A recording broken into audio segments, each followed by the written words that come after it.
everyone, I'm Rachel Hicks, and my role in District 287 is to help our district communicate with staff, families, our member districts, and all of our stakeholders.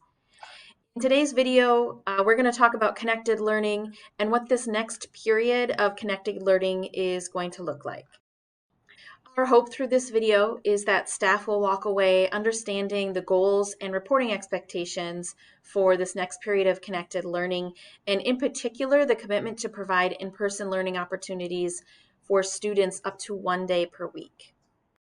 School districts in Minnesota, we receive our guidance and information from the Minnesota Department of Education, Minnesota Department of Health, and the Governor's Office. But this guidance evolves over time to become more responsive to the pandemic. Previous direction in this guidance had learning model decisions based primarily on case rates, and you're probably familiar with that blue box there and the learning model parameters given in that guidance. Also, initial direction about in-person learning was to prioritize historically marginalized students. But that order has since been expanded to include additional populations and students who are behind academically. Another key piece of this new guidance is that school districts are encouraged to use targeted closings rather than closing an entire district. So closing a particular school or particular program within a school instead of closing an entire school or an entire district. Case rates in Hennepin County have skyrocketed in the last few weeks, and it's only predicted to continue to go up, which is why District 287 has made updates to our learning plan. So the key parts of this plan is that District 287 will move to connected learning from December 2nd through at least January 15th, 2021. November 30th and December 1st, the 2 days after fall break, will become district professional development days to allow us to prepare for that transition. And on January 5th, we'll reevaluate and communicate to stakeholders if there needs to be any changes to this current plan. And all of these changes to our learning plan include our care and treatment programs. Previous features of our connected learning plan included things like video conferences and phone calls between teachers and families at least twice per week, options for students to receive in-person mental health support from 287 staff and from our partners, and receiving one-on-one virtual support from mentors and tutors to help with schoolwork, additional support for families, and enhanced curriculum with social justice focus. All these things will continue, and there'll be some additional features as well. For example, one of the key features of this period is that all students will have the option for up to 1 day of in-person learning per week. And we'll get into this a little bit more deeply in the presentation. But we'll immediately begin now the process of working with families to figure out what that day will look like. We'll also further develop in-person and mental health supports from both 287 staff and our partners, and enhance our Check and Connect and other mentorship type programs. One of the goals of this plan is to reduce the number of bodies in our buildings. Most instructional staff will report in person less than 4 days per week. Staff will be expected to report in person primarily when their students are in person. Sites are developing contingency staffing models such as rotational reporting to make sure that we do have the support on site to be able to serve our students when they are at school. And also note that licensed support staff should receive specific reporting information from their site leaders. Just a reminder that if you have any questions or concerns about reporting expectations given your specific situation, for example, childcare needs, please go ahead and submit an HR request from the staff website. For our students who receive special education services, contingency learning plans were developed in the beginning of the school year to respond to those transitions between full-time in-person learning and hybrid learning and connected learning and distance learning models. These plans don't need to be updated as a result of us shifting to connected learning on December 2nd. The prior written notices will reflect in-person service details for our families. What will this in-person learning day look like? Well, for starters, students will attend their regular schedule for connected learning while they're on site that day.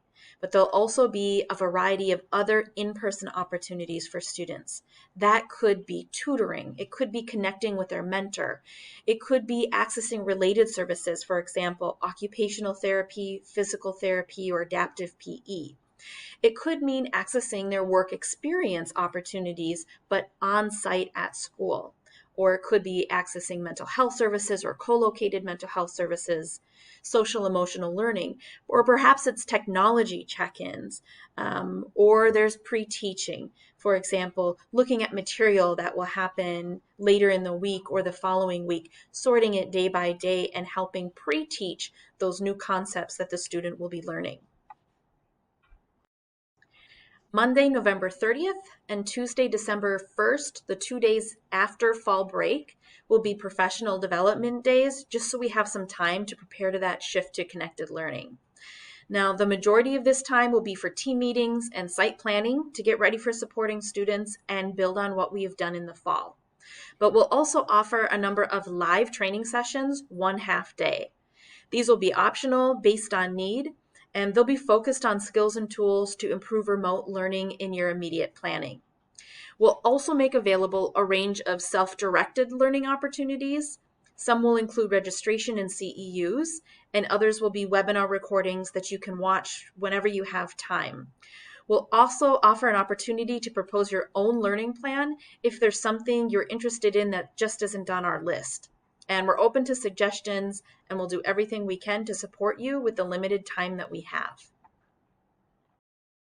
The main goal for these 2 days is to prepare for connected learning in a few key ways.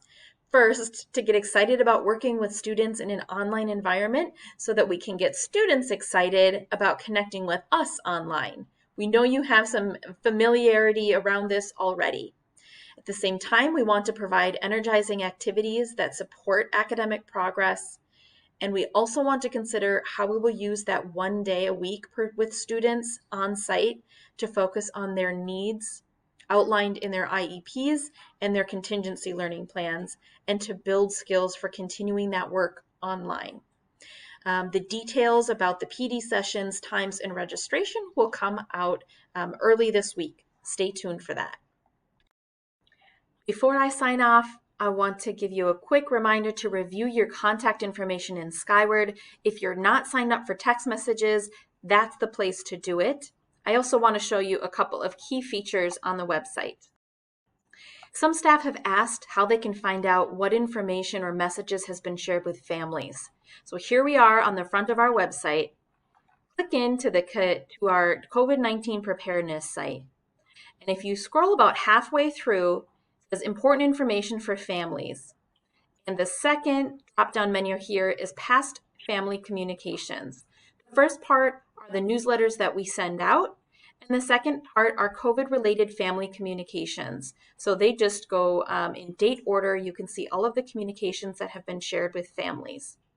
The second thing I want to show you is the COVID-19 dashboard. You can get to it from both the public site where we are now or from the staff website as well. It's located in the same place at the bottom of the navigation bar on the COVID-19 preparedness site. When you click into the COVID-19 dashboard, it shows you the total positive cases in 287 communities. So this is a combination of both staff and students. This first area covers 2 months worth. It's an ongoing count. And just a key piece of information here, that this number here includes cases of staff and students who tested positive, but they were not even in a 287 building during their exposure period. So if someone tested positive while they're in full-time distance learning or connected learning, not coming into school, they would be counted in this number as well. It's a look at our 287 community. The second part is positive cases over time. This won't have a time limit. This is from the beginning of school until wherever we are in the school year. We'll keep this tabulated by week. And then we'll also post the 14-day trend data from Hennepin County on this site as well. We update this dashboard at least weekly, but sometimes more. I hope after this video you have a good sense of what this next period of connected learning will look like for you and for our students. As we go into fall break, I hope you get the time to relax and rejuvenate. Take care.